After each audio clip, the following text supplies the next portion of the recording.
Al el profesor, maestro un Félix. gusto. ¿Cómo te ha Buenos ido? días, buenos días. Buenos días, ¿cómo Estamos. estás? ¿Qué dices? Muy bien, Qué lujo tenerlos, Chihuahua. sí, sí es.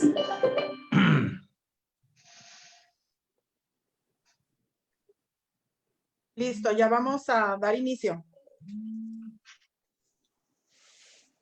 Buenos días. A nombre de la Universidad de Tijuana, CUT, les damos la bienvenida a este seminario virtual Políticas de Bienestar, Gobernanza Urbana e Inclusión, que tiene lugar en el espacio de vida universitaria con estudiantes de las licenciaturas en Derecho y Ciencias Forenses.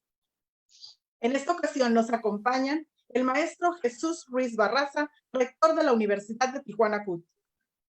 El doctor Félix Acosta, del Colegio de la Frontera Norte.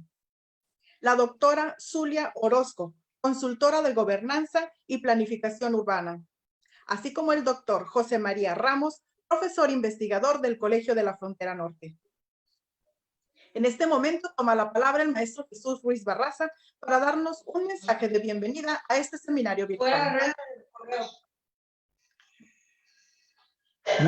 Muy buenos días. Saludo con mucho afecto al señor doctor Ramos, al señor doctor Félix Acosta Díaz, a la doctora Zuli Orozco, quienes nos acompañan esta mañana en Vida Universitaria. Saludo a los estudiantes de la universidad, a la vicerrectora Jenny Marmolejo, que está siempre muy atenta, a Leti, a todos los coordinadores y a los estudiantes de la universidad y al público que se haya agregado a este seminario.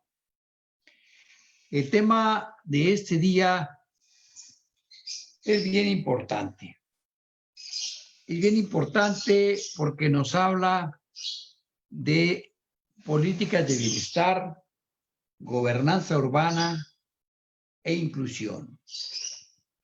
Tijuana es quizá el mejor ejemplo de todo el país de una ciudad que se transformó de ser un conjunto de yonques, de carros abandonados, de caos en el río, a una ciudad moderna gracias a la valentía de un gobierno que supo visualizar el futuro del país, tratando de crear centros de asentamientos humanos con proyección futura en la frontera. La obra del Río de Tijuana es incuestionablemente la más importante obra de la historia de México, cualquier ciudad que haya sido intervenida urbanísticamente en tiempo relativamente muy corto. Es un proyecto que debió haberse llevado hasta sus últimas consecuencias, porque se contemplaba que la segunda y la tercera etapa debían desarrollarse con los mismos parámetros de urbanización de la primera. Desafortunadamente, no fue así. Cuando termina el gobierno del presidente Echeverría, dejó construidos los bordos de la segunda etapa. Solo faltaba el recubrimiento. Todo el resto del río estaba en pleno desarrollo. Hubo una política de atención a los que ahí vivían. No se despojó a nadie. No se anduvo deteniendo en juicios de desalojo. Se crearon centros como el 70-76, al cual se llevó a quienes estaban en Cartolandia. Se crearon centros de urbanización de muy buena calidad en la Sánchez Taboada y se trasladó a todo el mundo, a periodistas que estaban asentados junto a lo que hoy es la preparatoria Lázaro Cárdenas. Se les indemnizó de tal suerte que se fueron a comprar casas a la colonia, al fraccionamiento de Chapultepec y al Paraíso. Fue una política de gobernanza urbana a partir de una muy buena planificación. En 1988 fui invitado, o fui nombrado más bien, director general de Produza. Me permitieron meterme a las tripas de la empresa.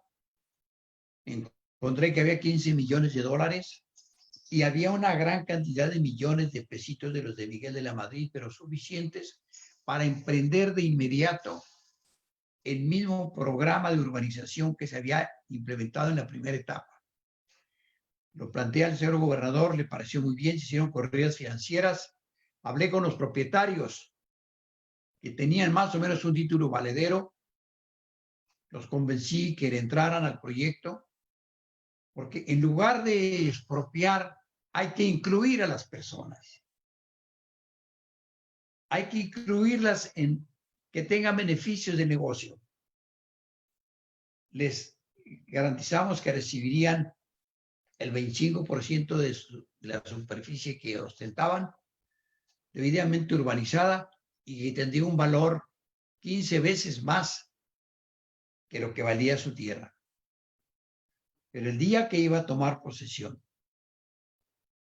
que estaban ya los funcionarios de México aquí para dar posesión, me indicaron que no podía sacar adelante el proyecto. Pregunté por qué no. Hay dinero, hay recursos, hay plan, porque es muy poco el tiempo que falta para que termine este gobierno, y el gobierno federal está terminando. No importa, tenemos tiempo para arrancarlo. La cerrazón de los funcionarios que vinieron de México fue tal que decidí no tomar posesión ante el asombro de los funcionarios. Mi situación económica era muy penosa, muy difícil. Me habían robado mi plaza de director de la preparatoria Lázaro Cárdenas, no tenía ingresos y logré que el gobernador le autorizara a una señora de Rosarito, madre de familia de un alumno mío, un fraccionamiento el cual la señora me había pedido que le administrara. Ese fue mi salvamento.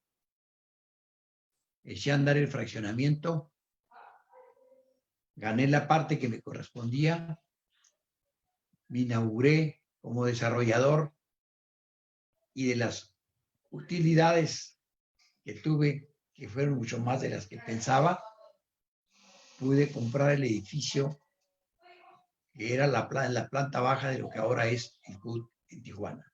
Así se inició la Universidad de Tijuana. Y tengo el gusto de decirles que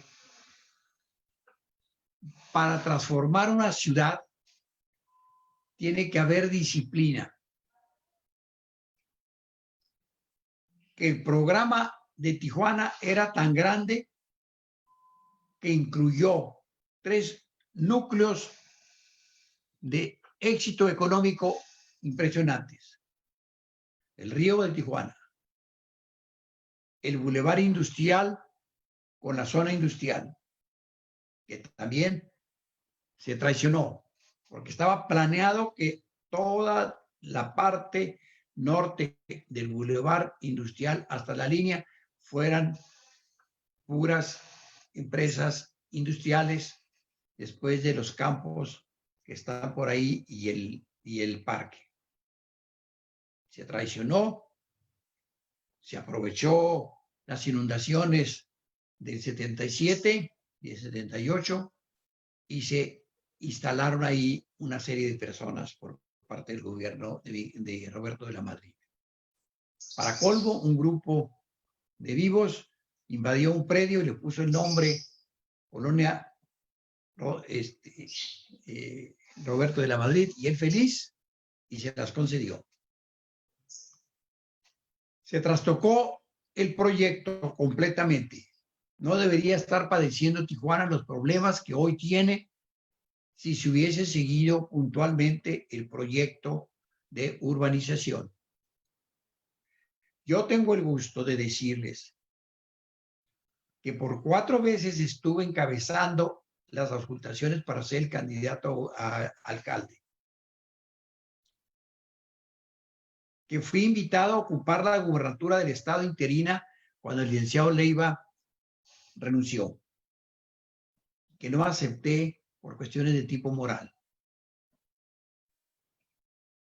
Y que sin embargo los 3 años que estuve al frente de la promotora estatal, apliqué las políticas de bienestar, de gobernanza y de inclusión más avanzadas de la historia de Tijuana, porque transformé los cañones de Tijuana, como el Johnson, como el K, como el México, los transformé en vialidades de concreto para ponerle piso al agua y que ésta circulara a gran velocidad y dejara la tierra y el lodo atrás para que después se limpiase. Eso salvó a Tijuana de la calamidad que tenía cada vez que había tormentas y se llenaba la ciudad de tierra y se paralizaba por días. Son políticas que tienen que revivirse. La política del presidente López Obrador plantea el rescate de las colonias populares. Ha ido lento el programa, pero ahí va avanzando, porque hay una política negativa en Tijuana desde hace cuando menos 6 trienios. A mí, los únicos alcaldes que me han recibido y me han atendido es el ingeniero Jorge Ján y el doctor Astiazarán. Pero tengo 18 años bloqueado en un desarrollo modelo en playas de Tijuana por el capricho de un fraccionador vecino que, violando todas las leyes, se niega a construir 150 metros de calle, que es lo que le permite a mi fraccionamiento conectarse a pavimento. Y que en el último día de su gobierno, del alcalde González, que acaba de pedir licencia, dice que para buscar la gubernatura, no sé por qué partido, emitió un acuerdo negándome definitivamente el derecho a usar una calle que es propiedad del ayuntamiento y que la quiero pavimentar bajo el costo nuestro. Bien, pero tendremos que seguir adelante. Todo lo que yo he ganado en desarrollo inmobiliario es con lo que he construido los edificios de la universidad. Y si estamos lentos, ahí vamos poco a poco construyendo y comprando los terrenos adyacentes. Si no me hubieran detenido, ya hubiésemos comprado desde la calle Segunda hasta la Casa de la Cultura, del Cañón K hasta la Avenida J. Tiene que haber políticas de urbanización que le permitan a la población acceder a los bienes de la civilización, que son los de la sanidad, el drenaje, el agua potable, la electrificación. La mejor política de gobernanza es darle a las personas la posibilidad de tener un hábitat que le permita tener la posibilidad de que su familia viva con confort y la posibilidad de que su familia pueda ir aumentando la superficie habitable conforme los hijos van creciendo. Les doy la bienvenida muy cordialmente a nuestros invitados y vámonos para adelante. Mucho gusto y felicidades. Muchas gracias, maestro. Antes de darle la palabra a nuestro siguiente invitado, me permito compartir con ustedes lo siguiente. Félix Acosta Díaz, licenciado en Economía y en Estadística Social por la Facultad de Economía de la Universidad Autónoma de Nuevo León, maestro en Economía por la Universidad de Missouri Columbia y doctor en Ciencias Sociales con especialidad en Estudios de Población por el Colegio de México. Es investigador titular A del Colegio de la Frontera Norte desde marzo de 1989 a la fecha, adscrito al Departamento de Estudios de Población. Fue consejero del Consejo Nacional de Evaluación de Políticas de Desarrollo Social de México durante el periodo de 2006 al 2010. Entre sus funciones principales sobresalen desarrollar la metodología oficial para la mediación multidimensional de la pobreza y elaborar el marco normativo e instrumental para la evaluación de las políticas de desarrollo social. Es especialista en políticas de bienestar, pobreza y gobernanza multinivel. Queda con ustedes el doctor Félix Acosta Díaz. Bien, buenos días a todos. Se escucha bien, ¿verdad? Muy bien. Muy bien. En primer lugar, quiero agradecer la invitación del profesor Jesús Ruiz Barraza y de la Universidad, todos aquí en Tijuana, para participar en esta mesa de análisis que yo creo que en un momento, porque estamos siendo testigos de un cambio generalizado en de la política pública, política de bienestar, de la política. Quiero agradecer también la compañía de mis colegas, de José María Ramos y de Zuli. José María Ramos, en el Colegio de la Frontera Norte, ya tenemos como unos 14 años de manera ininterrumpida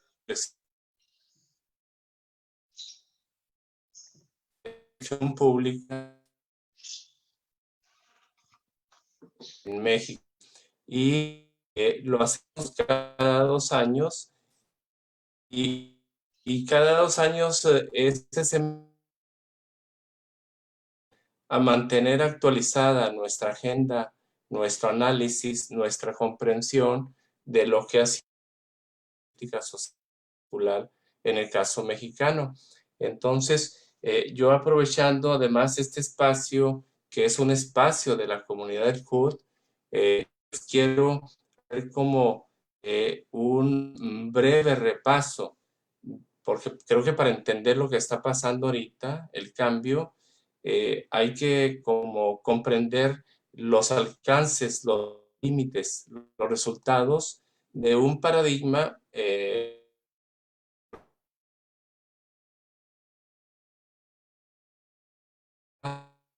pues yo diría desde 1988, aunque más claramente cuando entra a la presidencia Ernesto Zedillo en 1994, con una crisis económica nacional generalizada y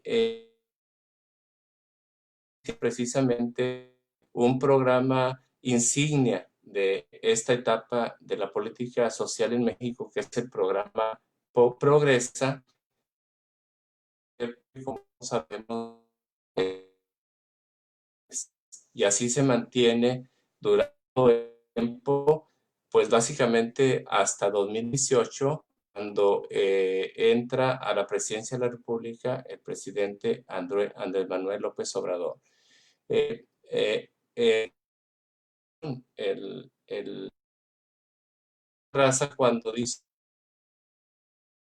un gran ejemplo, es un gran laboratorio para analizar necesidades sociales, responsabilidades de los gobiernos de los diferentes niveles, resultados también, el vínculo también social, urbano, con Creo que Tijuana es una ciudad muy joven que tiene grandes desafíos, sobre todo en servicios.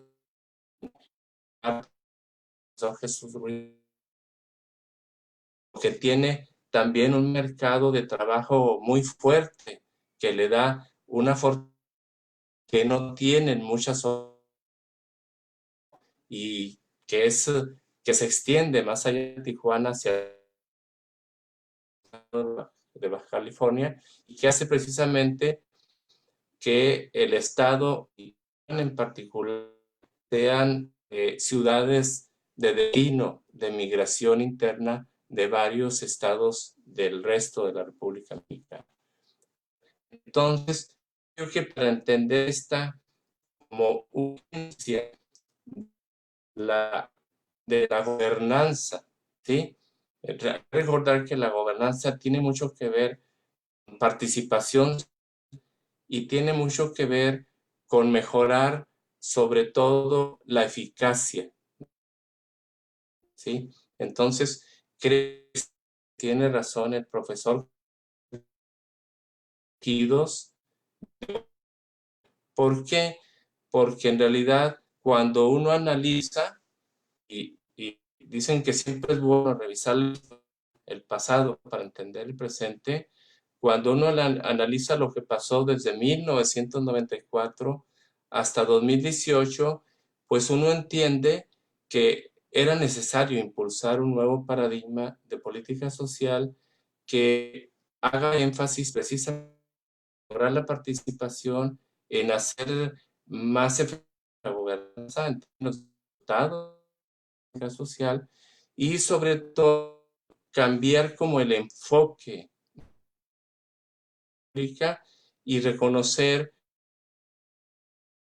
de la población que son especialmente vulnerables y que necesitan como una atención mucho más precisa por parte del gobierno de los diferentes niveles, pero que además no va a ser posible solamente con eso, que hay que impulsar también mejoras en la parte como regulatoria del mercado de trabajo para que sea posible realmente impulsar una mejora en los ingresos, porque una política social que no va acompañada de una política de mejoramiento de los ingresos, pues está condenada también a tener resultados bastante limitados. Y eso es lo que pasa en México desde 1994 y se extiende hasta 2018, cuando se echa a andar un paradigma, un enfoque de política que es asistencial, que es focalizado y que no reconoce todavía de manera suficiente los derechos sociales de la población, que tienen que ver básicamente con educación, con salud, con alimentación, con trabajo, con vivienda, con servicios, con seguridad social. Entonces, ahí también ha habido cambios importantes que yo creo que nos dan como una esperanza de que las cosas mejoren en el mediano plazo. Pero, ¿cuáles son más o menos los rasgos de este paradigma anterior? Como yo les decía, yo cuando empiezo en la primera sesión de este seminario al que ofrecemos el profesor José María Ramos y yo a los estudiantes de las diferentes maestrías y de los doctorados del colegio, yo casi siempre empiezo enseñándoles a mis estudiantes una gráfica que muestra la evolución del porcentaje de población en situación de pobreza, ¿sí? Y hay dos como niveles de pobreza en México que sirven mucho como para diagnosticar al final de todos los procesos, de toda la aplicación del presupuesto, los resultados de la medición de estos porcentajes de población en situación de pobreza alimentaria y en situación de pobreza patrimonial. Nos hablan mucho como del éxito y de las limitaciones de la política social en nuestro país. Y déjenme decirles que después, desde 1994 y hasta 2018, estamos hablando prácticamente de 16 y 18, 32 años, de 32 años de política social hasta el 2018, ¿sí?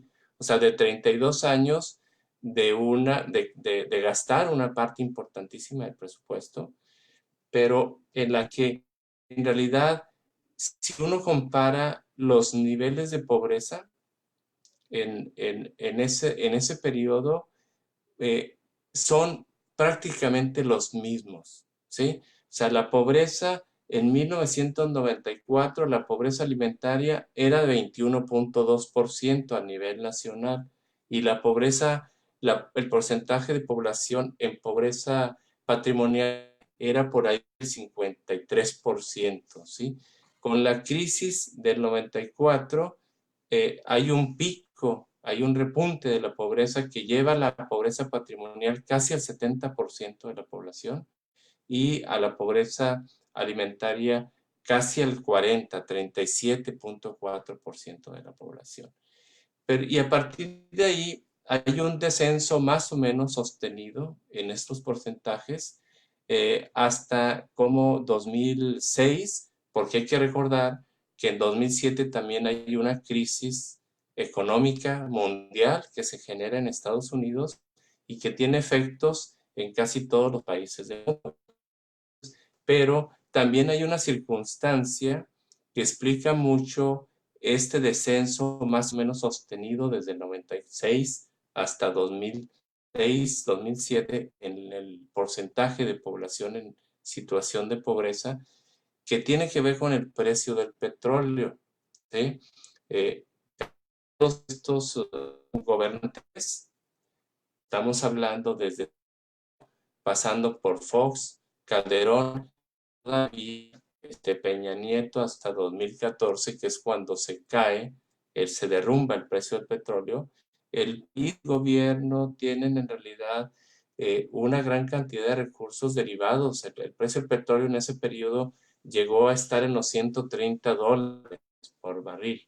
Entonces el gobierno tuvo muchísimo dinero y cierta estabilidad en la situación de las finanzas públicas que le permitió destinar cantidades crecientes de presupuesto al combate a la pobreza. Y entonces, por ejemplo, nada más para hablar del programa Progresa Oportunidades, cuando inició Fox en el gobierno, el programa tenía afiliados como a 2.7 millones de hogares en México, de familias. Y cuando terminó el sexenio de Fox, ya había casi 6.5 millones de hogares recibiendo este apoyo de parte del programa Oportunidades, que como nosotros conocemos es un programa también condicional, y es un programa y es un enfoque que está basado básicamente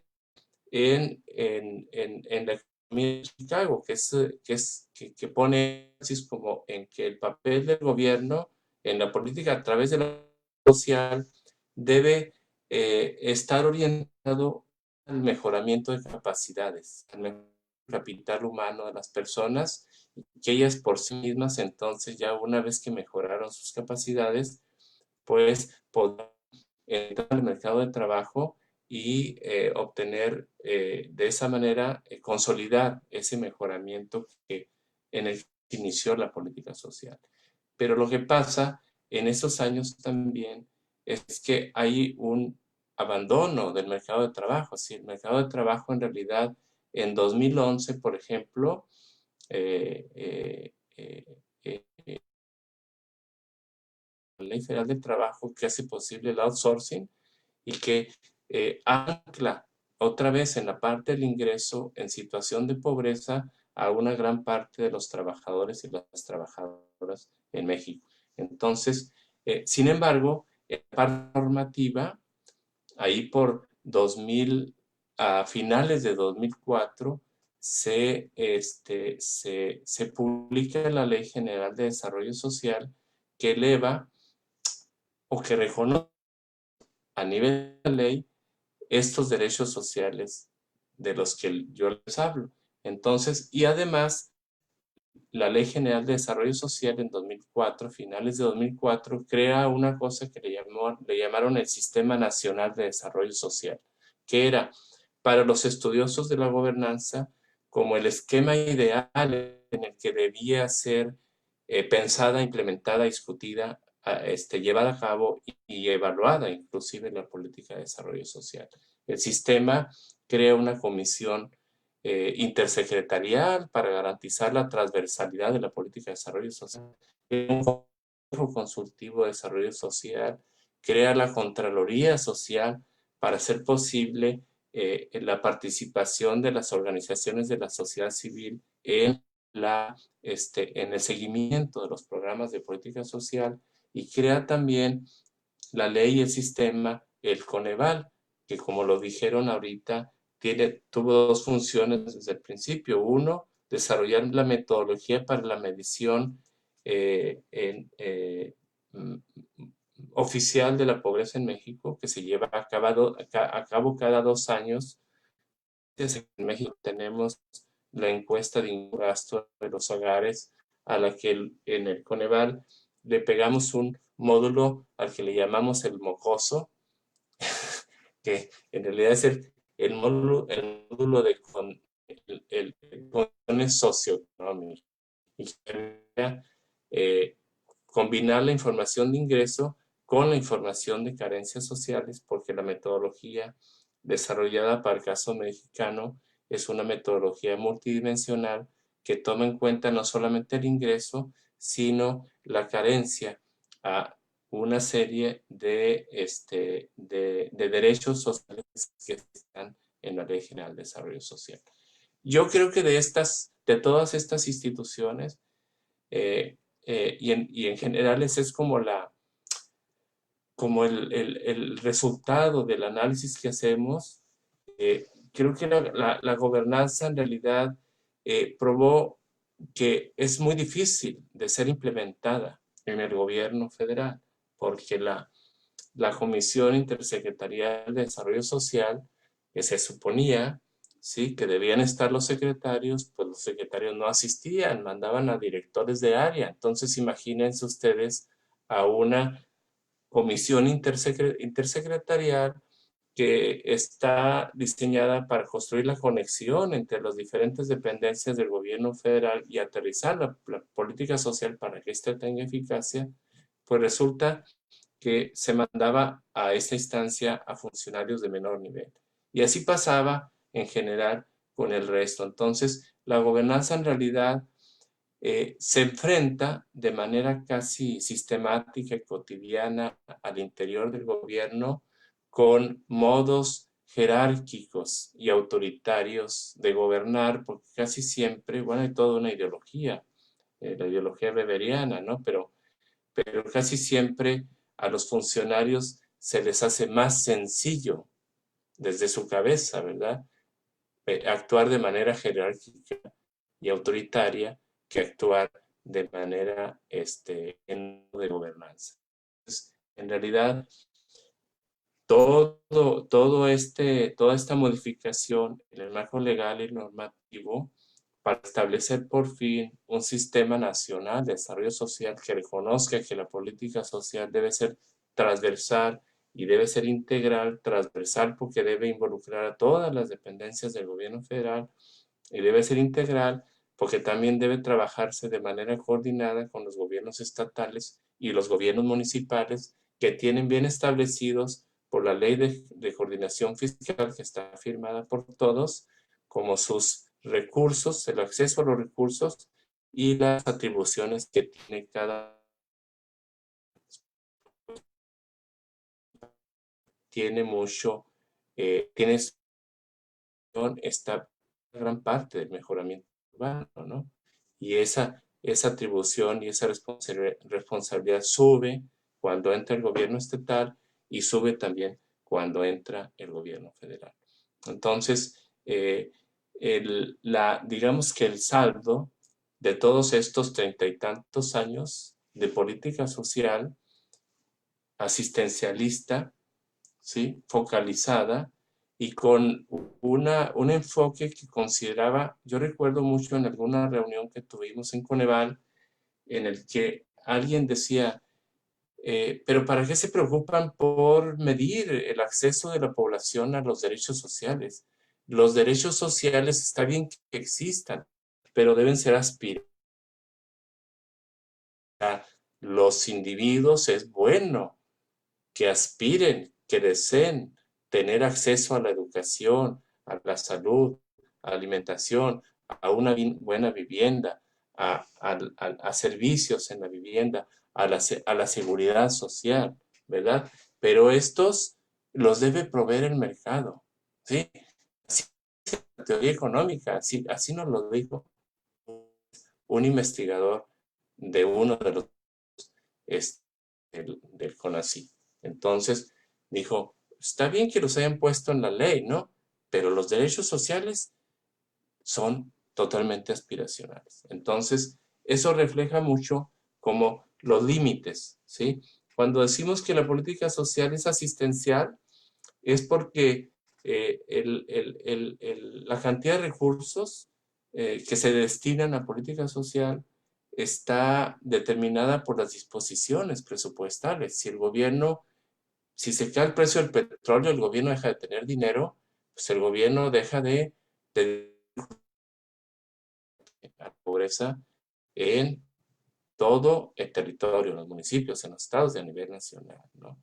Entonces, es en ese sentido el saldo, digamos, de paradigma de política social y de manera de gobernar después de tantos años es prácticamente cero, porque los porcentajes ya hacia 2016 siguen siendo de 21% y el porcentaje de población en pobreza de patrimonio, 53%. O sea, después de tantos años, después de tantos recursos, después de tanto esfuerzo institucional y social, el porcentaje de población en situación de pobreza a nivel nacional sigue siendo el mismo.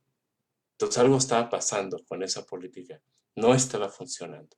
Obviamente que la política, que la pobreza, igual que la política, la pobreza está anclada en el territorio y la política debe ser también, debe tener un enfoque territorial. Cuando uno analiza los porcentajes de población en situación de pobreza en las diferentes entidades de la República Mexicana, uno ve también que hay una distribución geográfica, geosocial, digamos, a lo largo del territorio. Entonces, desde 1994, cuando se firma el Tratado de Libre Comercio, el norte siempre ha sido favorecido con política pública, con inversión en infraestructura. ¿Sí? ¿Por qué? Porque la idea era fortalecer la capacidad exportadora de nuestro país. Y entonces el norte se desarrolló y el sur se quedó bastantísimo atrasado, muy, muy atrasado. Tijuana y Baja California es por esas razones, ¿sí? Porque ha tenido inversión, ha tenido infraestructura, tiene una relación favorable con los Estados Unidos, tiene por lo tanto también, como decía yo, un mercado de trabajo bastante fuerte con el resto de las ciudades de México, y por eso uno ve los porcentajes de población en situación de pobreza en el caso de Tijuana, de Mexicali y en general de Baja California, son porcentajes bastante que los porcentajes del sur, de Chiapas, de Veracruz, de Puebla, ¿sí? De Oaxaca, de Tabasco. Tabasco estuvo bien cuando hubo el auge del petróleo y luego se cayó cuando se cayó el petróleo. Y entonces, como que los desafíos, en el caso particular de Tijuana y de Baja California, están mucho en esta parte de la consolidación de los mundos, de los modos de vida de la población, que tiene mucho que ver con el territorio, con los servicios. Es cierto, Tijuana, de hecho, yo cuando llegué a Tijuana, venía de Monterrey, gran ciudad, con unas grandes avenidas, con unos puentes inmensos, ¿sí? Y Tijuana, simplemente las vías de Tijuana son como un remolino, uno no sabe dónde se metió y no sabe cómo salir, ¿sí? ¿Por qué? Porque le hace falta mucha vialidad. Pero Tijuana tiene un problema del territorio, de la geografía del territorio, que hace especialmente difícil avanzar.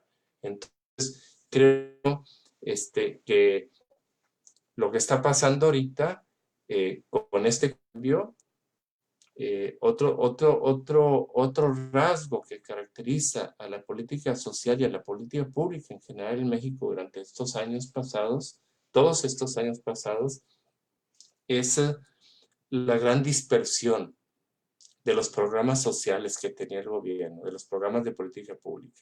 En el primer inventario que hicimos en Coneval de los programas de política pública, había más de 400 programas de política pública a nivel federal.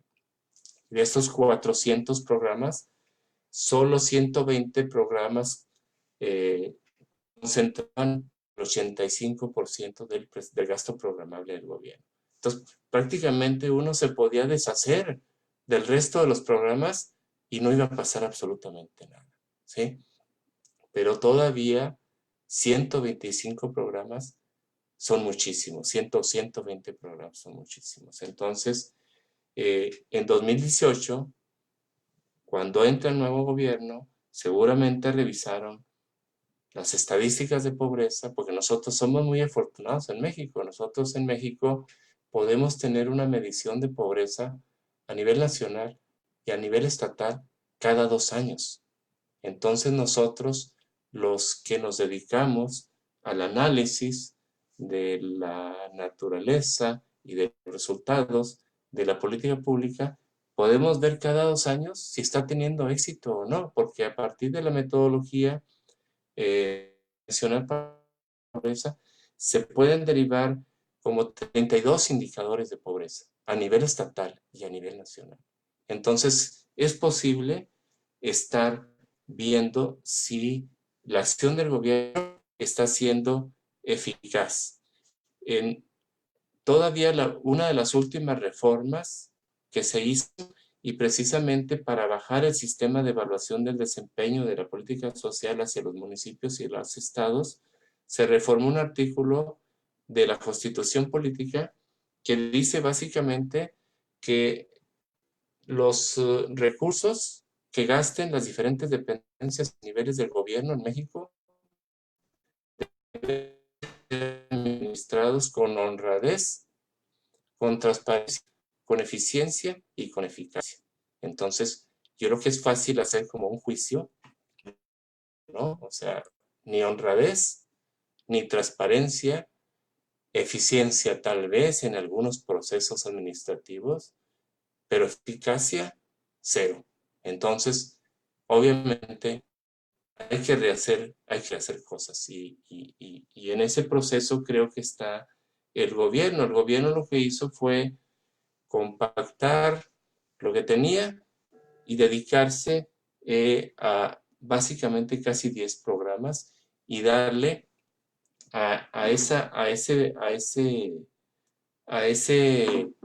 paradigma una expresión muy territorial también, porque hay 2 programas de la Secretaría de Desarrollo Urbano, de Desarrollo, la SEDATU, Secretaría de Desarrollo Agrario, Territorial y Urbano, así se llama ahora,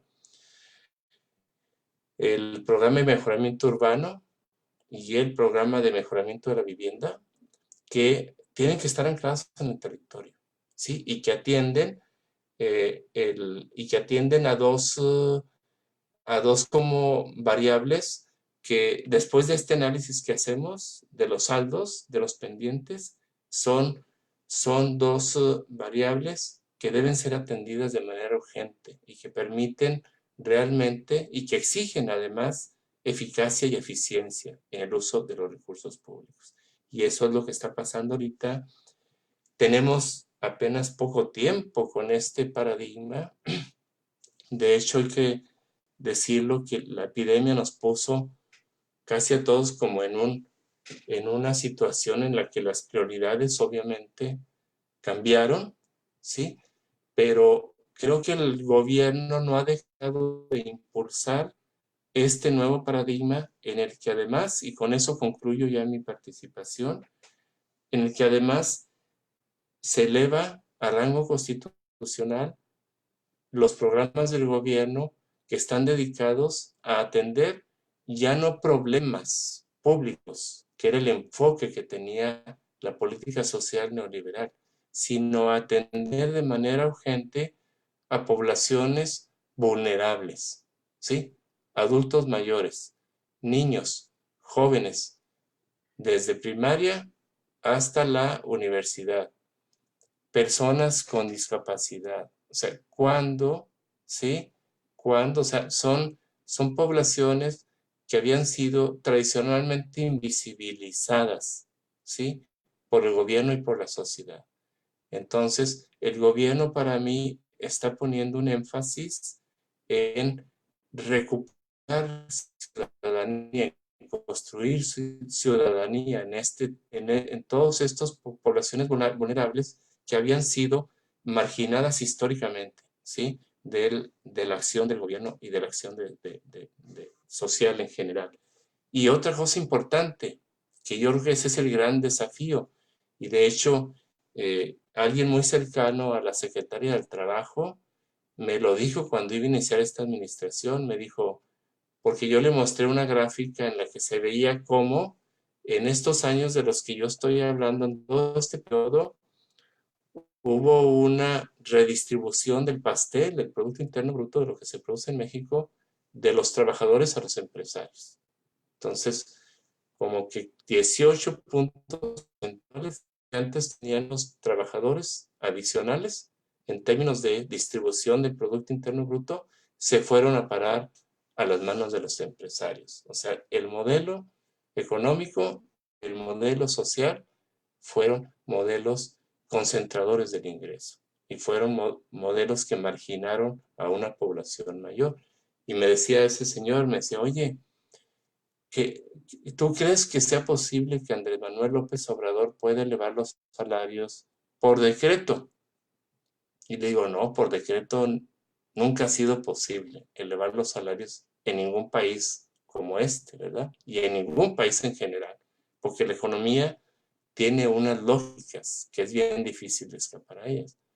Pero lo que sí puede hacer el presidente es impulsar con los empresarios un nuevo acuerdo social que reconozca que si no mejora la situación del ingreso de los trabajadores en México, esta situación de pobreza va a mantenerse durante muchos años más y sobre todo también el mercado interno no se va a desarrollar nunca y la economía jamás va a poder fortalecerse. Entonces, ha sido también sorprendente ver cómo los empresarios por primera vez aceptaron un ajuste en el salario mínimo general, que es un indicador, y un ajuste adicional en el salario mínimo en la región fronteriza, perdón. Y están como aceptando, ¿no? Que la mejora de la situación de ingreso de los trabajadores le hace bien a todos, le hace bien a los trabajadores, le hace bien a los empresarios y le hace bien al gobierno. Y con esto yo concluyo mi presentación. Muchas gracias. Muchas gracias, doctora Costa. Sigue el turno de nuestra siguiente invitada, pero antes comparto con ustedes lo siguiente. Zulia Yanzadik Orozco Reynoso, doctora en urbanismo, maestra en Derecho y licenciada en Sociología, los 3 grados con mención honorífica por la Universidad Nacional Autónoma de México. Es egresada de la Preparatoria Federal Lázaro Cárdenas. Ha realizado algunas estadías de investigación en City University de Nueva York, de la Universidad de California en San Diego, en el Colegio de la Frontera Norte y en la Universidad de Oxford. Se especializa en temáticas relacionadas a la seguridad, gobernanza urbana, desarrollo urbano neoliberal, derecho a la ciudad, así como en tecnología y educación. Es candidata al Sistema Nacional de Investigadores e investigadora postdoctoral en el Instituto de Investigaciones Jurídicas de la UNAM. Su próxima publicación se titula Agenda de Seguridad, los retos presentes en Baja California, libro coordinado por el doctor Gerardo Hernández. Queda con ustedes la doctora Zulia Yanzadik Orozco Reynoso. Muchas gracias, Leti, por la presentación. Muchísimas gracias por la cordial invitación al maestro Jesús Ruiz Barraza y particularmente también a José María Ramos. Un placer compartir mesa con Félix. Un gusto estar por acá. Voy a poner mi presentación. ¿Me escuchan bien? Sí, la escuchamos bien, doctora. Perfecto. Bueno, entonces voy a poner mi presentación.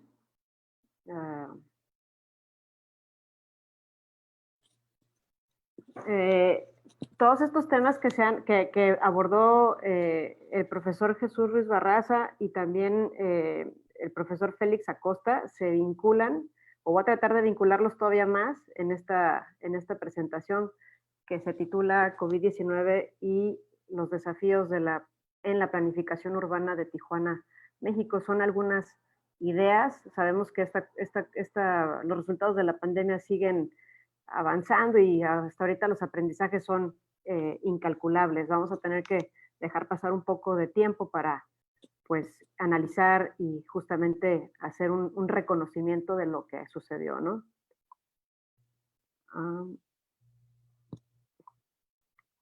Un segundo. A ver. Muy bien. Bueno, pues la pregunta guía de esta presentación es, ¿Tijuana tiene definido un modelo de planeación urbana? Ya sabemos que se han hecho esfuerzos importantes en muy poco tiempo porque Tijuana es una ciudad muy joven. Oficialmente el estado como tal se fundó en 1952, así es que es un estado y es una ciudad muy joven. Y no obstante los esfuerzos que se han hecho, pues yo lanzo esta pregunta. ¿Tiene definido ya un modelo de planeación urbana? Es decir, ¿podemos saber a ciencia cierta qué modelo de planeación urbana está desarrollando Tijuana? Y bueno, hay un antes y un después del COVID. Antes del COVID, pues es indiscutible la avasalladora victoria del Ejecutivo en el año 2018 y bueno, con ello pues todo el país, Morena arrasó en las casillas electorales y por lo tanto también cambió el sistema, ¿no? Hay modificaciones importantes, como señaló Félix, hay modificaciones importantes. Previo a la pandemia del COVID-19, pues digamos que las agendas internacionales, en donde por cierto evidentemente se encuentra México, se relacionaba con los objetivos de desarrollo del milenio.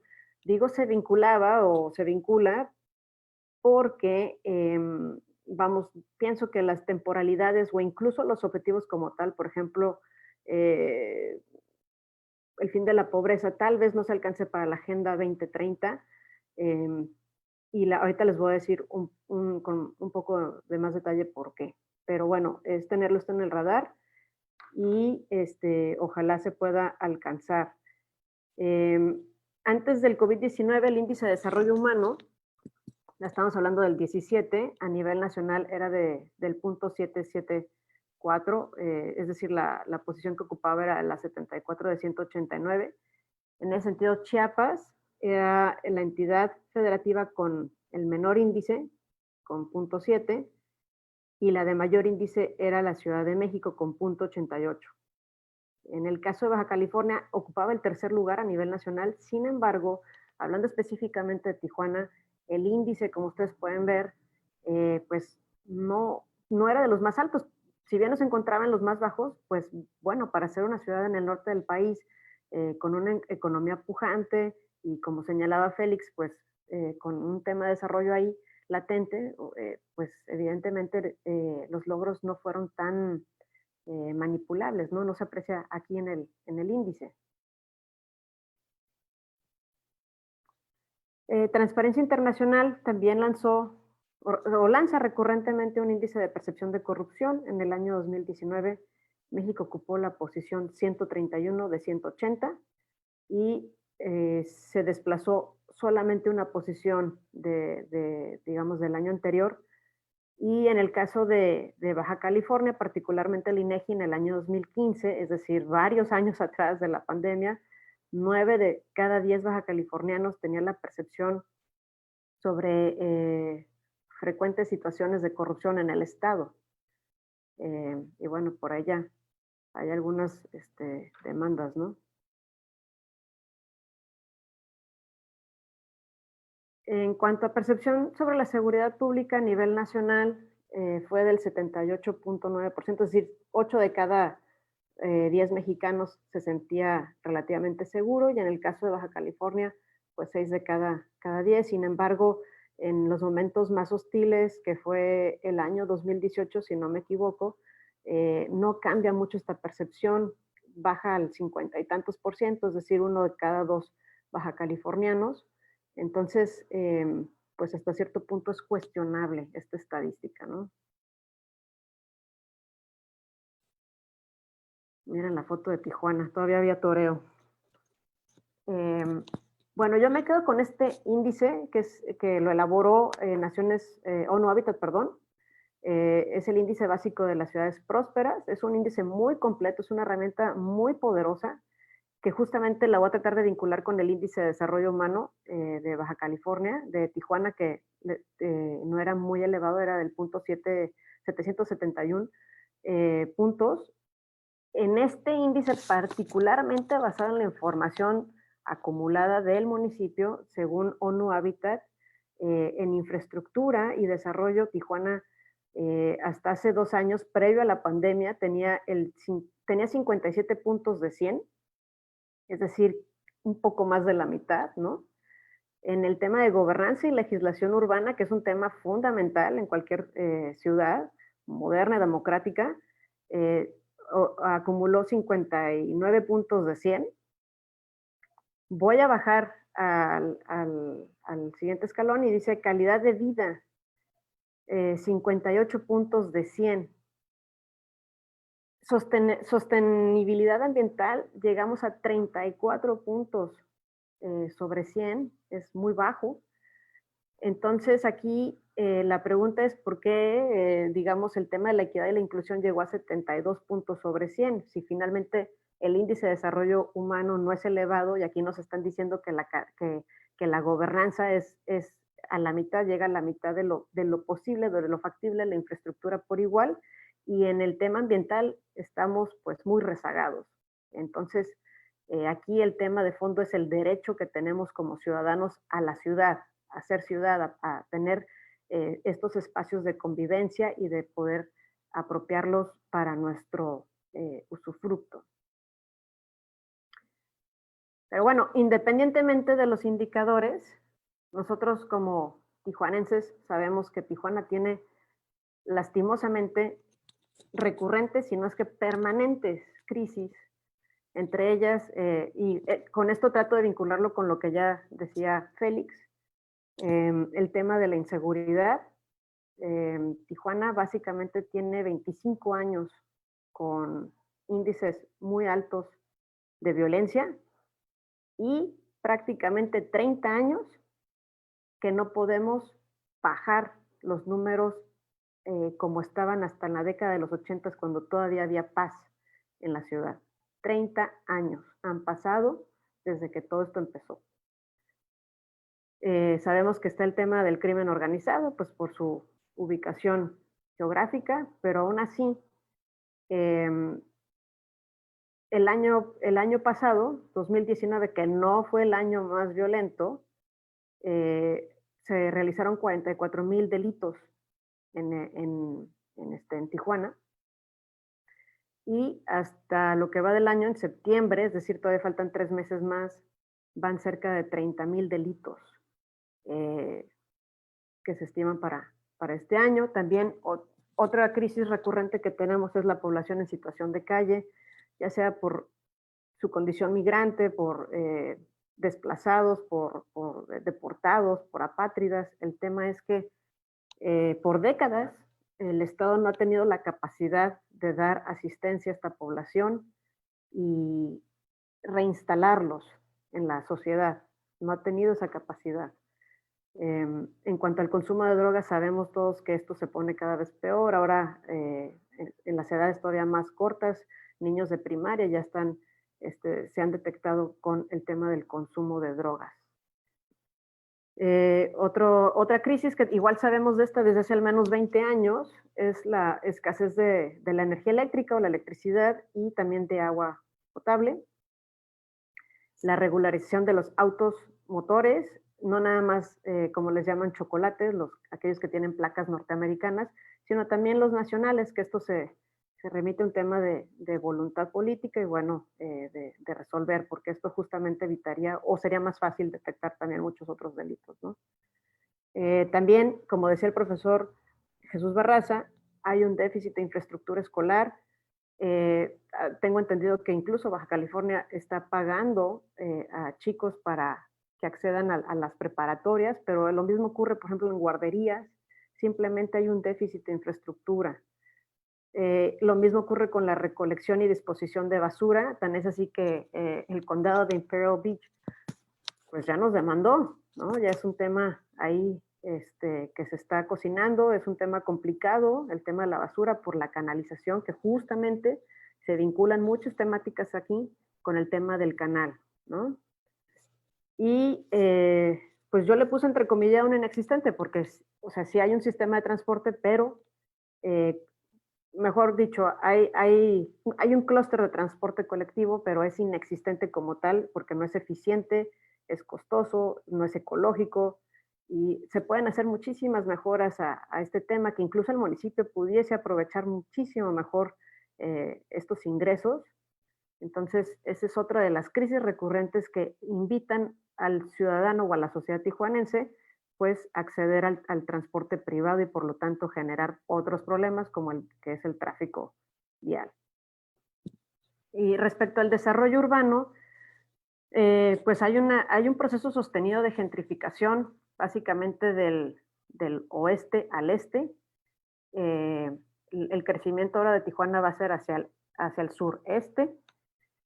Hay una contaminación también, no nada más en lo que es la tierra o el agua potable, sino también el aire. Si no me equivoco, bueno, todos recordaremos que hasta antes de la pandemia se veía en Tijuana una nata de contaminación. Bueno, pues está ahí el tema latente.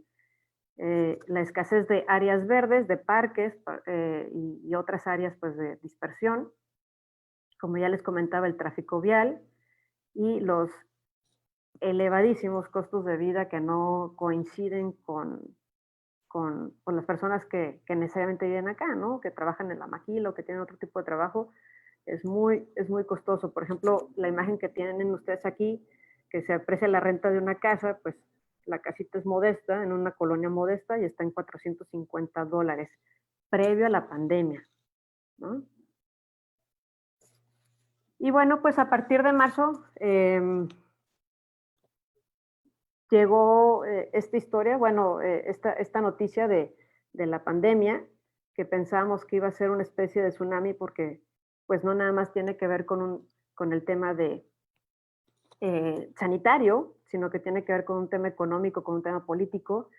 Y algunos pensábamos que iba a ser una especie de tsunami, un golpe muy duro, pero al paso que vamos y ya tratando de hacer esta vinculación a nivel internacional, que están todas las economías en el mismo proceso, casi en el mismo proceso, pues parece, y aquí lo digo entrecomillado, pareciera ser una especie de guerra mundial de baja intensidad, ¿no? de largo plazo, no por las causalidades o las muertes que va a ocasionar, sino por la desestructuración institucional en la que hemos incurrido, Un ejemplo de ello son los fideicomisos, y esto relativamente está empezando, ¿no? Entonces, obviamente va a haber mucho que aprender todavía en este proceso, pero el tema de fondo es la desestructuralización de las instituciones, que es un peligro para la democracia y para cualquier sistema social.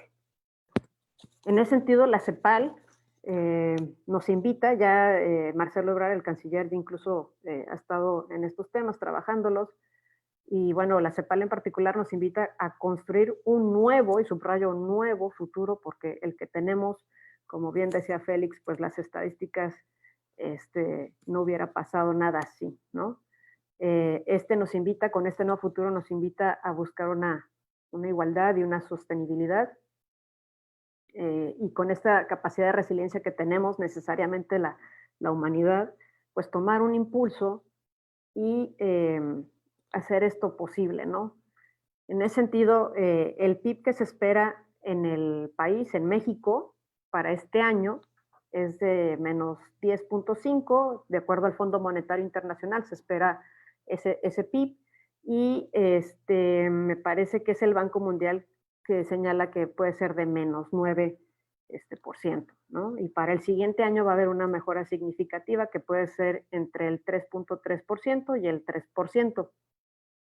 Cabe señalar que a nivel mundial un estándar pudiese ser de menos 4.9% y menos 5.2%, casi la mitad de la afectación aquí a nivel nacional. Sin embargo, sí es relativamente similar la recuperación para el año 2021. En ese sentido, como prácticamente todos los países estamos sufriendo una situación similar, que ya comentamos que es una crisis económica, sanitaria, política, de salud, no nada más de salud por la pandemia, sino salud mental, la CEPAL ya está invocando a un plan Marshall versión 2 y ya están platicando sobre el tema. En ese sentido, el Banco de México señala que la recuperación, si todo sale bien, ¿no?, pudiese ser de hasta 10 años, y pasó de una U a una W, sobre todo con rebote de pandemia, esto puede ser muy factible, la W.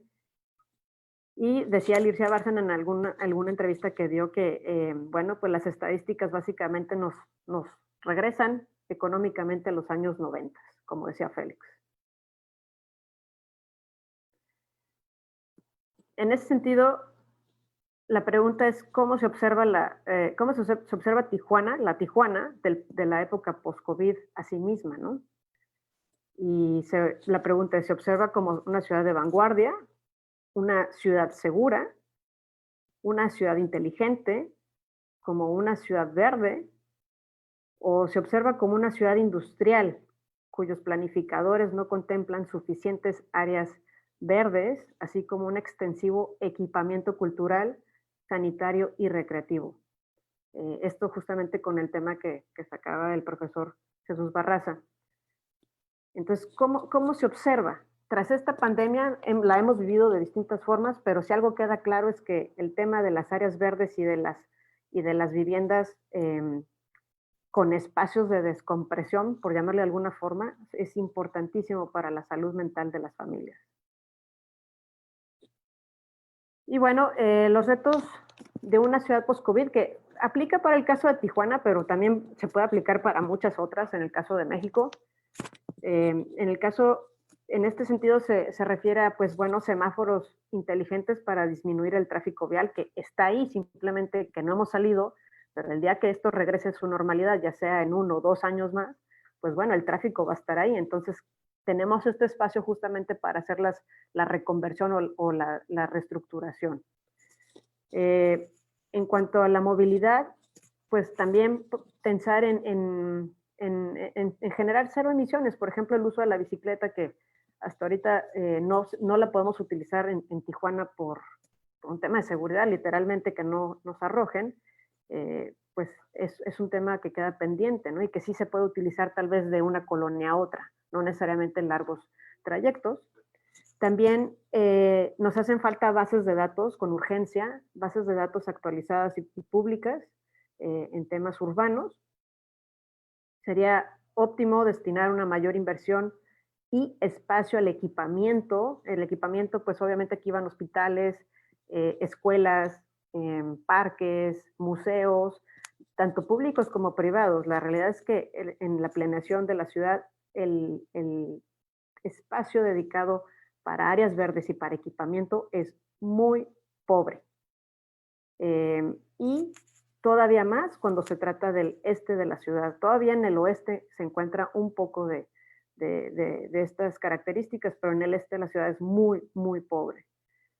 Y también sería óptimo contar con tecnología que ya ni siquiera es costosa, pero contar con tecnología para el monitoreo de la contaminación del aire, esto que comentábamos hace un momento. También pudiésemos pensar en el embellecimiento y la limpieza de la ciudad, y también, sobre todo, el tema de la infraestructura, como comentaba Félix, la infraestructura y los espacios con una perspectiva no nada más de género, que es importante, pero totalmente a las capacidades diferentes que les tenemos abandonados, y por grupos de edad adultos y niños, ¿no? No están peleadas las perspectivas, simplemente es planear y hacer las cosas de forma inclusiva, incluso con materiales locales. En ese sentido, pues faltan muchas más áreas verdes de las que con las que tenemos actualmente trazado en el plan de la ciudad. También sería óptimo contar con espacios con acceso gratuito al Internet. Algunos dirían incluso con computadoras, pero por lo pronto con acceso gratuito a Internet sería magnífico, porque ahorita nos damos cuenta que justamente el tema de la educación es un problema justamente por el Internet. También vinculada a esta desestructuralización, pues están los cambios y posibles hambrunas, entonces sería óptimo empujar hacia generar huertos comunitarios, y esta señora que ustedes ven aquí es Michelle Obama. Ella está haciendo su huerto urbano en Estados Unidos, entonces sería muy interesante también nosotros poder hacerlo. Y esto que les decía yo, las casas inteligentes con espacios de descompresión, pues bueno, tenemos que estar ahora encerrados, pero de repente tienes tu rinconcito que por la luz o por el color o por la música te descompresionas, ¿no?, del estrés, y te fortaleces en tu salud mental. Entonces, me parece que el diseño de la vivienda también tiene que empezar a considerar pues estas cuestiones que no necesariamente son palpables, no necesariamente se aprecian y se tienen que desarrollar.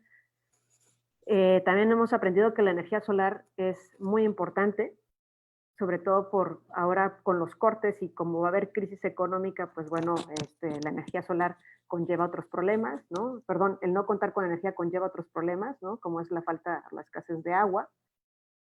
También algo que es bien importante es el consumo desde lo local. Hemos aprendido con esta pandemia, que está cerrada la frontera, que hay un mercado muy claro, hay un mercado local, y que lamentablemente no hay una oferta comercial para comprar. Es decir, el tijuanense tiene que voltear a ver al sur o al norte para adquirir su vestimenta, por ejemplo, cuando aquí bien pudiese haber pues un mercado y una industria que generase los insumos necesarios para crecer, ¿no? Yo creo que ya está muy, muy, muy claro esa cuestión del mercado local.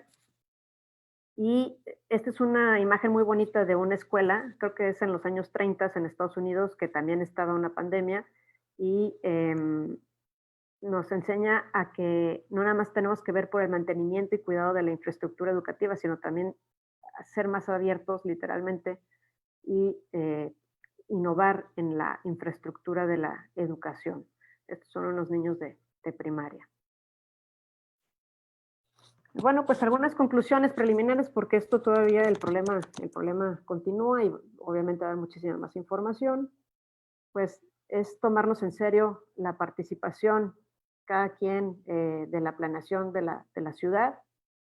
No nada más es de arriba hacia abajo, sino de abajo hacia arriba. También tenemos la capacidad de exigir nuestro derecho a la ciudad, y no nada más decidir, sino planear y embellecer los espacios y destinarlos para ciertos usos o necesidades que tengamos como comunidad.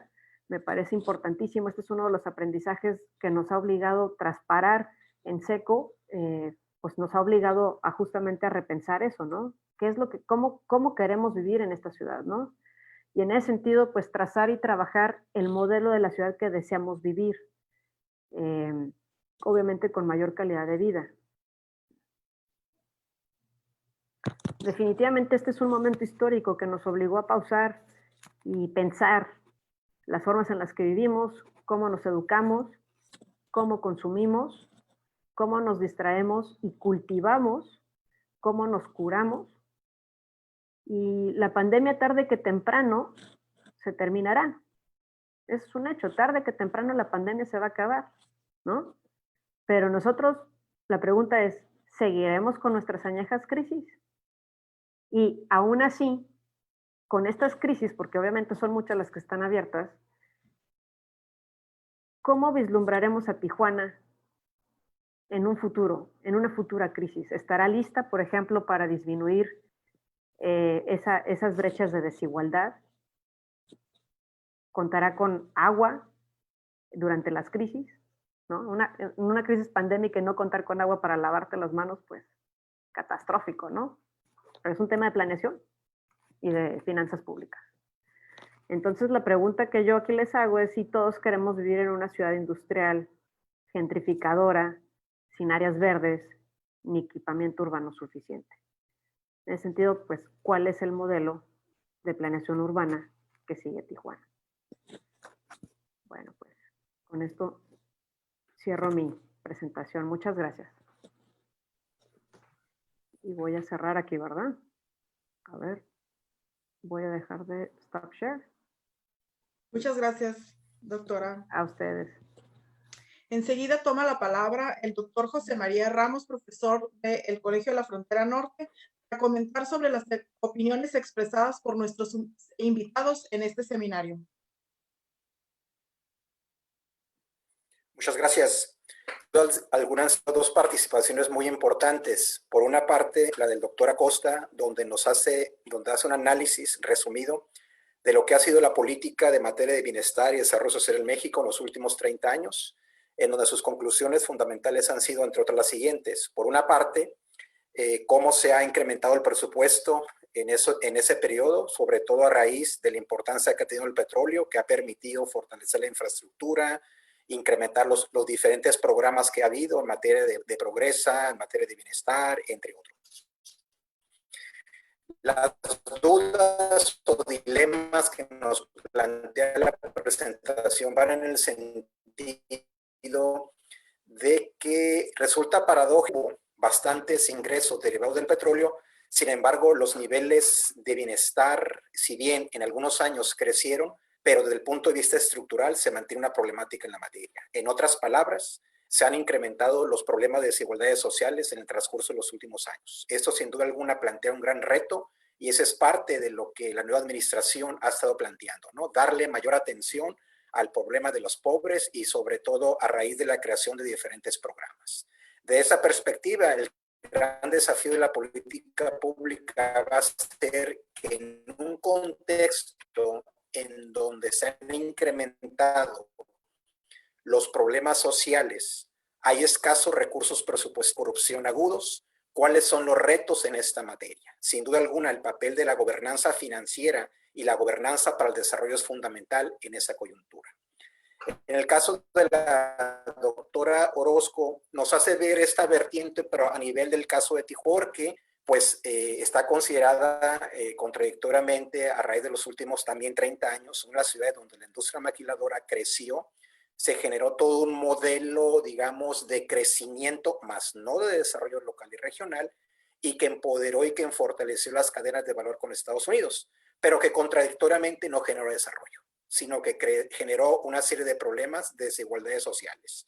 En ese sentido, pues sin duda alguna llama la atención algunos de los planteamientos externados por la doctora Orozco, ¿no? Que van por una parte, bueno, pues ¿qué tipo de modelo hemos construido en estos últimos 30 años? ¿Cuáles son las alternativas, no? Entonces, es interesante porque, por ejemplo, el debate internacional ahorita estaba planteando el tema de la gobernanza urbana.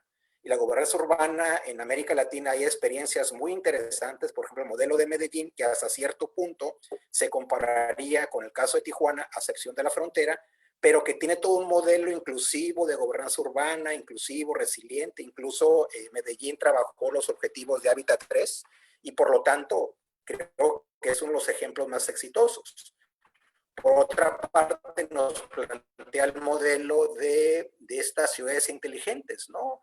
Que sin duda alguna es un tema muy interesante, muy ad hoc, que genera toda una serie de expectativas, pero también pues una gran serie de dilemas, ¿no? Por una parte, tenemos la capacidad de priorizar en qué sectores y sobre todo está la otra parte, ¿no? Que desafortunadamente que no hemos visto las buenas prácticas que en esta materia han existido en las a estas limitaciones o a estos contrastes, ¿no? Una ciudad con crecimiento económico superando algunas ciudades del centro y sur del país, pero con las desigualdades sociales, ¿no? Y ahí hay dos temas que me parecen centrales. Por una parte, esta discusión de los derechos a la ciudad, ¿no? Si uno compara, por ejemplo, Tijuana con Ciudad Juárez, en donde Ciudad Juárez cerca del 20% es una población migrante que llega a la ciudad, lo cual no se compara con el caso de Tijuana. El caso de Tijuana, la población migrante sería aproximadamente cerca del 30 o el 40%, y eso es muy importante porque los niveles de apropiación que existen en Ciudad Juárez son mayores en Ciudad Juárez que en el caso de Tijuana. ¿Y eso qué abona? A que lamentablemente cuando queremos promover procesos de gobernanza social, de apropiación de la ciudad, lamentablemente en este caso pues esa participación se ve muy limitada, ¿no? Y un tema que discutíamos en la sesión pasada es que, por ejemplo, el caso de Ciudad Juárez tiene cerca de 800 estudiantes en trabajo social, ¿pero por qué? Porque hubo una serie de políticas públicas que fortalecieron los emprendimientos sociales, los procesos de innovación social en las comunidades marginadas, a diferencia del caso de Tijuana, que tiene cerca de 50 estudiantes en trabajo social. Y finalmente está la reflexión hacia dónde va Tijuana, ¿no? Y eso nos obliga, bueno, pues, ¿cómo se ha construido los procesos de planificación estratégica urbana, ¿no? Es un tema que lo trabajamos en un libro sobre prevención hace 5 años y sin duda alguna los retos son interesantes, ¿no? El caso de Ciudad Juárez es importante porque en Ciudad Juárez existe lo que llaman el municipal de planeación urbana, que de hecho en 3 semanas vamos y en el caso de Tijuana, desafortunadamente, sigue trabajando el Instituto Municipal de Planeación, pero tiene una lógica más instrumental. En suma, han sido 2 presentaciones muy importantes y que nos hacen ver la importancia de los retos y los desafíos de Tijuana a nivel local, regional, transfronterizo, pero también, en este caso, las políticas del gobierno federal. Adelante. Muchas gracias. Muchas gracias, doctor Ramos. En este momento se abre un espacio de preguntas y respuestas para que nuestros invitados profundicen en el tema o aclaren algunas inquietudes. La primera de ellas dice lo siguiente: ante este panorama que nos plantean la doctora Orozco y el doctor Acosta, ¿cuál es el papel que deben desempeñar los jóvenes o cuál es el desafío de estos futuros profesionistas?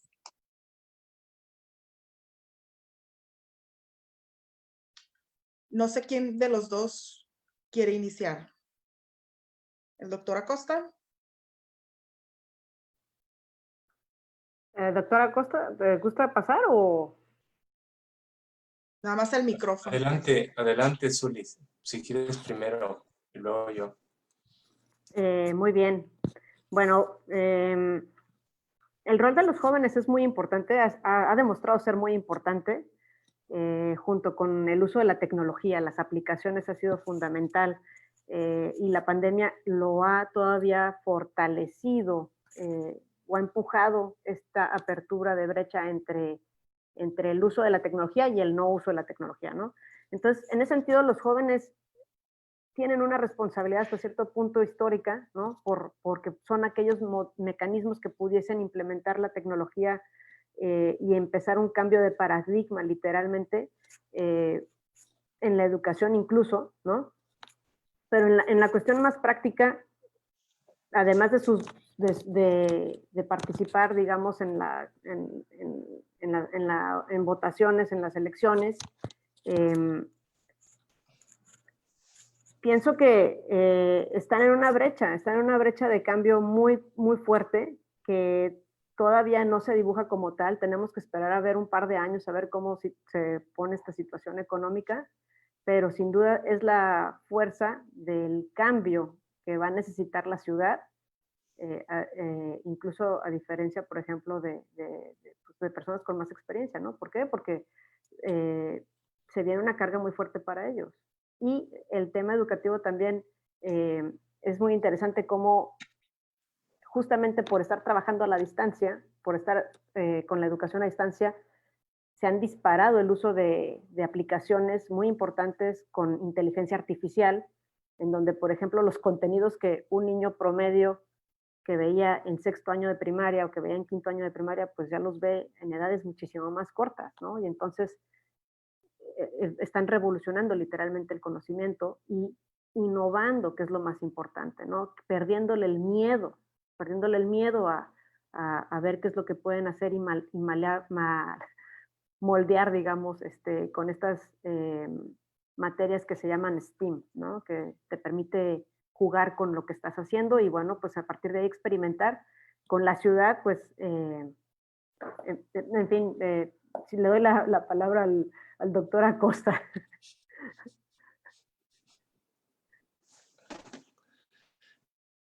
Bueno, pues yo creo que los jóvenes son el motor del cambio, que ha sido históricamente. Y creo que, como decía Zuli, sí hay una brecha entre lo que es como y el chip que traen los jóvenes ya aquí en el cerebro. Los jóvenes ya son seres de otro mundo, sí, ya el mundo que ellos ven ahorita y al que se enfrentan,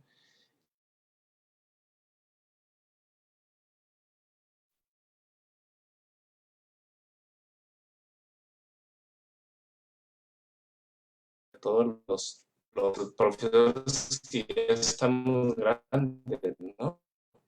En el colegio. Obviamente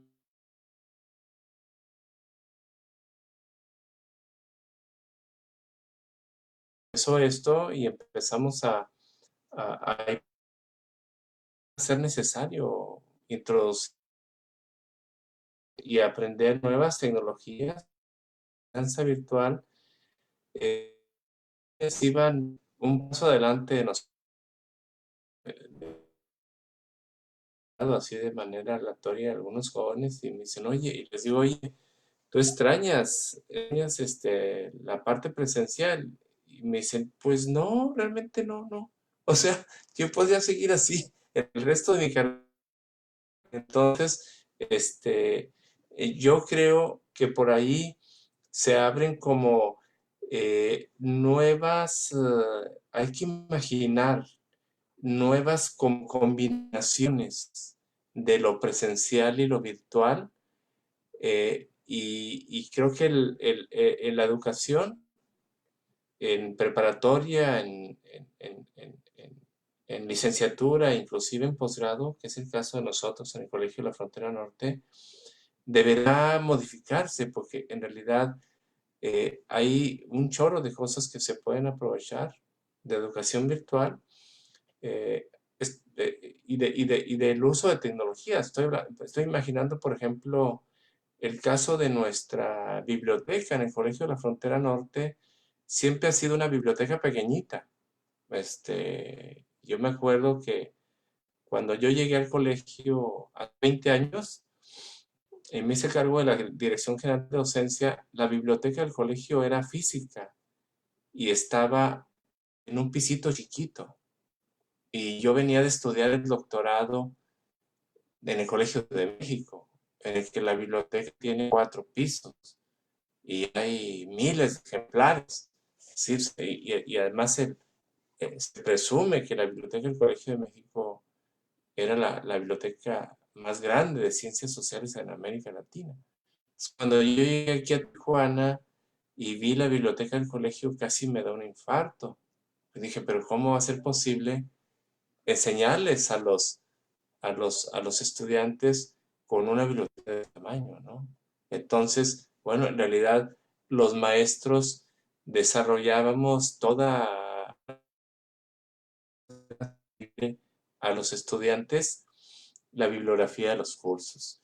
Y ahorita ya es parte del proceso de aprendizaje para los estudiantes y las estudiantes, meterse en internet y buscar en la red hacer esas búsquedas que uno hacía de manera de los libros y todo, y ahora los estudiantes lo hacen con una facilidad y hay un montón de técnicas para ir construyendo las bibliografías ya con formatos que se exigen en la academia, etcétera, etcétera, etcétera, ¿no? Entonces, creo que la epidemia nos abre un mundo de posibilidades. Habíamos tocado apenas, habíamos rozado con los dedos. Nosotros los viejos. Para los jóvenes era algo ya, era un mundo que ya era de ellos, ¿sí? Y creo que hay que aprovechar ese impulso y hay que repensar un poquito los modelos educativos en primer lugar. En segundo lugar, obviamente, creo yo que hay una deuda histórica que tiene mucho que ver con el mercado de trabajo de los jóvenes en México. ¿Sí? El mercado de trabajo en general, pero en el caso de los jóvenes, es un mercado muy contraído, que ofrece igual que, pero ha sido porque en el caso mexicano, el control de los salarios que se usó como argumento para hacer la crisis en 1982, como que le convino a los empresarios y lo mantuvieron con la complicidad del gobierno durante todos estos años. Si no, no hubiera ocurrido este desplazamiento de una parte grandísima del pastel de los salariados hacia los empresarios. Fue porque el gobierno contribuyó a mantener controlados los salarios generales, los salarios profesionales. Entonces yo creo que ahí también hay una tarea y una responsabilidad del gobierno, de los empresarios y del resto de la sociedad para procurar que ese mercado de trabajo se ajuste de manera mucho mejor a estas capacidades infinitas que tienen en realidad los jóvenes y que tienen mucho que ver para aprovechar las nuevas tecnologías de información. Entonces, para mí, o sea, creo que los jóvenes son ese motor. Por eso me gusta dar clases en el colegio, interactuar con ellos y escucharlos. Casi siempre me llena de energía. Cada 2 años me llena de energía en el colegio hacer eso. Muy bien, muchas gracias a ambos. La siguiente pregunta dice, ¿qué es lo que puede hacer el presidente o en este caso las autoridades en Baja California en conjunto con los grandes empresarios para disminuir los niveles de pobreza?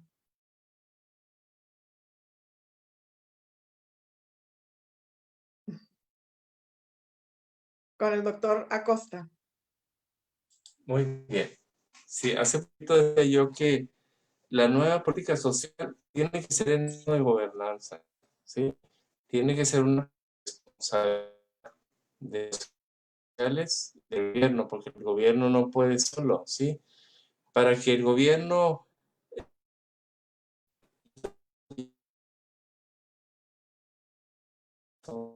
fiscal, ¿sí? El gobierno muchas hizo como una normalidad de pagar impuestos, ¿sí? Entonces, la actitud de este gobierno en relación a eso ha cambiado.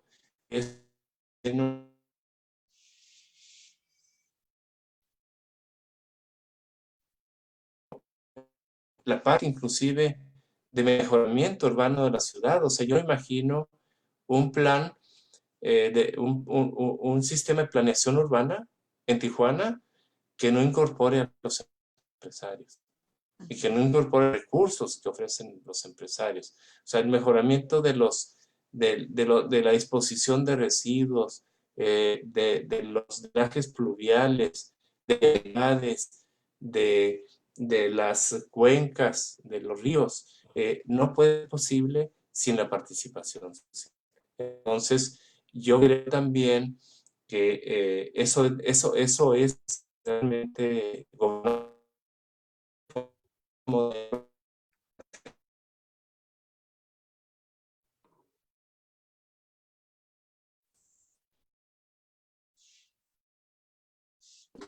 federal. Muy bien, muchas gracias, doctor. A continuación, toma la palabra el rector del Sistema CUT, maestro Jesús Ruiz Barraza, para la clausura de este seminario. Bueno, muchas gracias. Quisiera hacer una pequeña observación. La pavimentación de las cuencas de Tijuana no ha contado con la participación de los empresarios, doctor. Ha sido un esfuerzo del gobierno y en la medida en que el esfuerzo del gobierno se desactivó, la ciudad se complicó. La ciudad de Tijuana estaba planeada para ser una ciudad modelo. Era parte de un gran programa que el Banco Mundial definió a finales de los años 60, cuando el gobierno de México le pidió al Banco Mundial le indicase cuáles eran los puntos del país en los cuales podía detonarse el turismo. Encontraron 10 puntos. Y el primer lugar no era Cancún. El primer lugar era el corredor turístico Tijuana-Ensenada. La primera obra de ese gran proyecto fue la construcción de la carretera Tijuana-Ensenada del gobierno de Díaz Ordaz. La supercarretera. Porque había el enorme proyecto vinculado a la jubilación de muchos norteamericanos que se iba a dar en los años 70 que habían sido contratados en la Segunda Guerra Mundial. Por eso ven ustedes que todavía la carretera tiene puentes vehiculares sin uso y puentes peatonales que dicen ustedes, ¿por qué los construyeron si no hay gente? Porque estaba planeada un gran desarrollo. Y la canalización del río Tijuana le vino a dar cerebro a ese magno proyecto. Entonces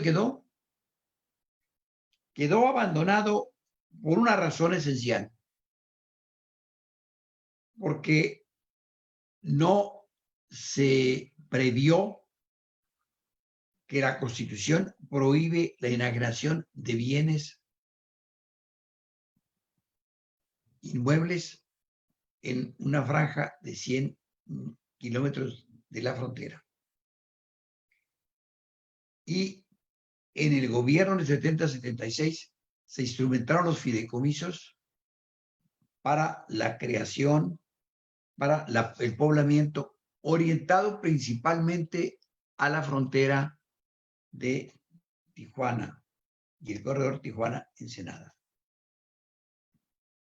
La ciudad se planificó de tal suerte que debería revisarse los modelos de planificación de esa época, porque se planeó el crecimiento de la ciudad a partir de la canalización del río hasta la presa y hasta los límites con Estados Unidos, el arroyo de la mar, con unos parámetros de urbanización de la primera etapa.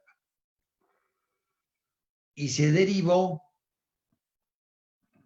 a una corrupción brutal que se da a partir de la entrada del gobierno de Roberto de la Madrid, en la cual se apropiaron de muchos terrenos del río de Tijuana.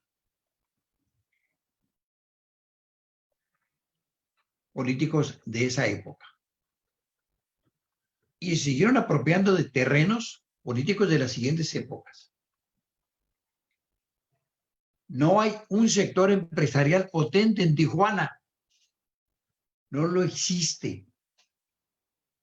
El sector empresarial en Tijuana es de propietarios de naves industriales que rentan las naves a las maquiladoras y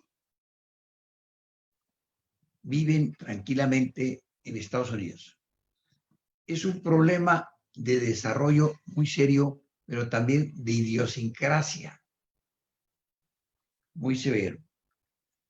Los jóvenes de Tijuana tienen la oportunidad de producir un gran cambio. Lo que ha dicho el doctor respecto al uso de las tecnologías es completamente cierto. Los jóvenes de hoy tienen una capacidad de asimilación de conocimientos impresionante. Cualquier chico de preparatoria hoy en día discute con sus maestros temas fundamentales que a lo mejor el maestro no ha logrado ver. Por el conocimiento todos los días nace. Hay nuevos saberes todos los días. Y los estudiantes se apropian de ellos. El futuro de la educación ya no va a ser igual. Cuando mucho será una educación mixta. Pero va a ser inequitativa como está sucediendo hoy mismo en Tijuana. Hay preparatorias públicas que están teniendo serios problemas con educación en línea. Porque los chicos viven en áreas en las cuales no hay internet en Tijuana. O bien no tienen acceso a ellos, a los instrumentos tecnológicos que se requieren. Y hay profesores que con el pretexto de que ellos no los contrataron para este modelo, se están echando a la cama. Hay un esfuerzo permanente de muchos directores de preparatorias por encauzar correctamente las energías de los jóvenes, pero hay enormes limitaciones de carácter tecnológico y esto va a crear una inequidad increíble. No hay un proceso de inclusión y la brecha de la pobreza puede incrementarse en los próximos años. Es algo que tiene que estar viendo el gobierno, porque no va a tener dinero. Se cometió un crimen contra México. Con Miguel de la Madrid ingresaron 63,000 millones de dólares de venta de petróleos. ¿Cómo es que no pudo salir de la crisis? ¿Cómo es que siguen apegados a que la crisis que le dejó López Portillo? Si López Portillo solamente vendió 45,000 millones de dólares y Echeverría no exportó un solo barril de petróleo, y es el gobierno que ha construido la más grande infraestructura de la historia de México. Sin IVA, sin impuesto de IVA. Lo que sucede es que hubo una apropiación de los bienes públicos que se trasladaron a bienes privados con las privatizaciones, y los presupuestos nacionales hacia los años 70 y todavía en los 80 estaban sustentados en los rendimientos del sector paraestatal. el 71% de los ingresos se generaban en el sector paraestatal. Las personas pagábamos impuestos el resto, pero las personas no estábamos en nómina, porque los señores ricos eludían el pago de impuestos. Y cuando las empresas se trasladaron a propiedad privada y se inventaron despachos para elusión fiscal, y los dueños de las empresas no pagan impuestos. Por eso hemos visto que este gobierno trae una recaudación similar a la del año pasado, a pesar de la pandemia, porque ha apretado las tuercas en materia de cobro de impuestos. Y lo que ha dicho la doctora es totalmente cierto. El goteo de los ingresos de los trabajadores hacia los dueños de las empresas ha sido brutal. Cuando se dio a conocer el primer informe de los millonarios que había en México en 1990, había solamente un multimillonario en esa lista, que tenía más de $1,000 millones, que era el señor Garza Sada. Para finales del gobierno de Salinas de Gortari, ya había 18 multimillonarios, todos beneficiados con las privatizaciones.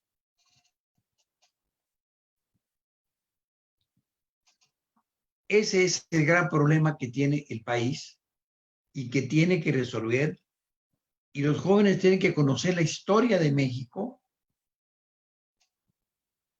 la historia machacona de México sobre sus valores y nacionales, y sobre todo sobre lo que ha pasado en los últimos 50 años en México. Es terrible. El gobierno de los 776 incrementó el factor Gini en 10 puntos. Incrementó la matrícula de educación superior en 118%. Pero ¿saben cuánta era la cobertura? El 70 era el 5% de la población de 18 a 25 años que estaba en la universidad. El movimiento del 68 fue un movimiento de clase media, de ciertamente de privilegiados, que estremeció al país. Para el gobierno, para el final del gobierno de López Portillo, se había incrementado solo el 30% de la matrícula de educación superior. Y de ahí ha venido disminuyendo el incremento. Hoy en día México tiene el 37.5% de cobertura de educación superior. Y de ella, el 37% es de educación privada. El Estado dejó de invertir en educación superior. Ocupa México el último lugar de América Latina, frente a Argentina, que tiene una cobertura del 90%. Nosotros traemos el 37,5%. De manera es que los desafíos son muy grandes. Y no veo yo que haya en el actual gobierno un proyecto de incremento real de la población escolar pública. Las universidades Benito Juárez cumplen una función social de inclusión de los grupos menos favorecidos en educación superior, pero su cobertura no va a impactar en el crecimiento de la matrícula de educación superior de manera sensible. Y quienes manejan la educación superior dicen que para qué la incrementamos si no tenemos empleo. pues no tenemos empleo porque no hemos sido capaces de generar un país industrializado como estaba planeado en los 70. El 77, el señor Kissinger y el señor que era el jefe de el presidente Carter estaban discutiendo que México estaba a punto de convertirse en otro Japón a la frontera, que tenía los recursos, que el gobierno anterior había quebrado el cuello de la botella para la industrialización, lo había dotado de energía, de siderurgia, de petroquímica y de fertilizantes, que son los 4 factores esenciales para lanzar un país hacia una industrialización avanzada. Y la propuesta fue, hay que obligar a México a que venda el petróleo. Y esa ha sido la política de Estados Unidos hacia México, que se ha vuelto a presentar la semana pasada con la presión de legisladores de los 2 partidos grandes de Estados Unidos hacia México, de que no debe seguir intentando recuperar el liderazgo de Pemex y de la Comisión Federal de Electricidad en la generación de energía. De tal suerte que jóvenes de ustedes es el futuro, tienen todas las herramientas, son unos privilegiados ustedes, son de una universidad modesta, pero muy grande, que está teniendo éxitos muy impresionantes en todos los concursos, que tiene colegiaturas a la mitad de lo que cobran los kinders, solo de recuperación, que tiene una vocación social, que yo lamento que me han puesto tantos obstáculos para tener dinero personal, invertirlo en la universidad. Pero tienen ustedes la oportunidad del futuro del país.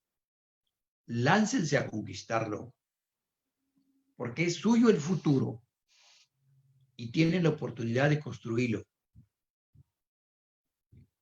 Les doy las gracias a nuestros brillantes expositores y les deseo mucha felicidad y mucho éxito. Muchas gracias, maestro.